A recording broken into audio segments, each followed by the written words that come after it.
So my name's Will. I'm one of the coaches that helps prepare everybody for the experience and then integrate afterwards. And I also help out with teaching yoga and doing sound healing.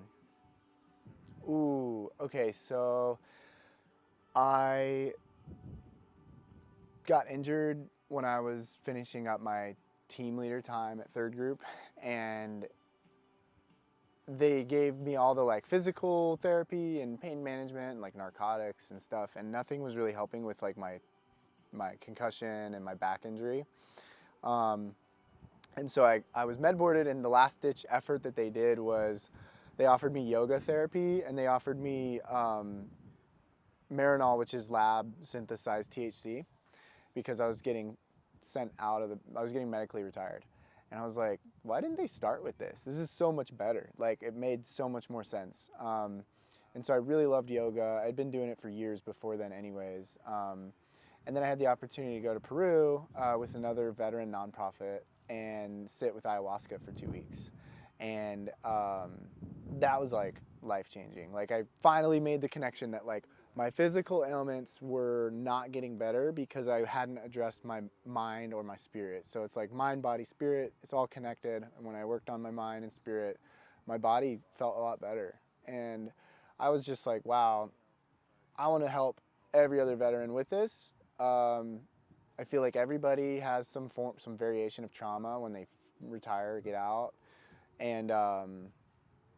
And then like the physical ailments and stuff. And so I switched career paths, and I'm in school to be a therapist now.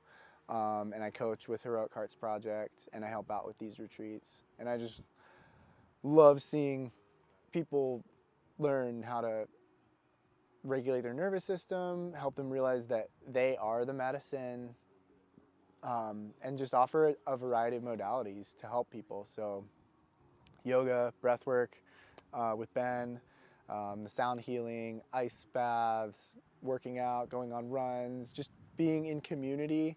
There's like so many facets of what we do at the Truxtun retreats that is amazing, before you even talk about plant medicine. And having my dog Sophie here. What's up, Sophie? Come here. Come here. So she like sat there through all the ceremony and just like held space and was like an emotional support dog. So yeah, I mean, it's been awesome.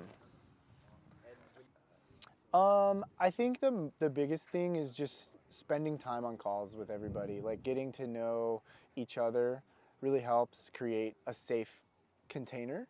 And that way people go in and they feel comfortable to let their guard down and like really face their shadow and whatever they've been compartmentalizing for their entire life or the last several years. And just knowing that like while they're like laying there with their eye shades on, journeying in this thing, like we're pulling security, like we're holding it down energetically, we're making sure that everybody's doing great and attended to. Setting, like being clear on your intention, like start with why, and after that working with people to embrace this mindset of like openness, that like getting rid of any expectation and just letting people come into it curious and open-minded about what might come up.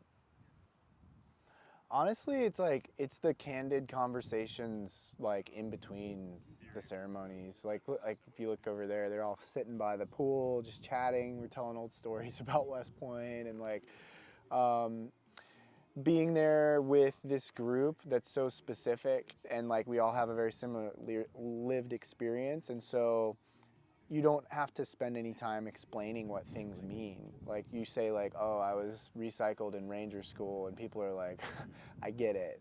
And I mean, they've just had like conversations, this retreat, the past retreats, where like it just goes deep and you just talk about like really emotional stuff that like a lot of times like guys don't talk about, or just society in general, like regardless of your gender. Like it's just more in like a professional context, or where like most people are in a different phase of life as they're transitioning out of the army, they're going to grad school, they're doing something else. It's very like task oriented and like what are you doing next, and it's not a whole lot of introspection or reflection or talking about values or like things like that. So I love the like, I mean, obviously the ceremony itself is dope, and I love playing the flute and like the guitar and sound bowls in there during that. That's amazing. But I think just the candid conversations around the fire in between is my favorite. I think for Truxtun, it's like it doesn't have to just be like a service member. I think anyone, like we've had athletes come out that were never in the military. There's a lot of crossover just because of the intensity, the discipline, the drive, the severe like identity crisis you go through when you take off the uniform and start a next chapter. So anybody that's like transitioning from like one career field to another, and people that have like done the work and they've done the work in therapy, or they've been growing, they're working on improving themselves and working on their mind, body, spirit, and they really want to exponentially like improve, and to not just survive but like thrive and be happy and stoked about life.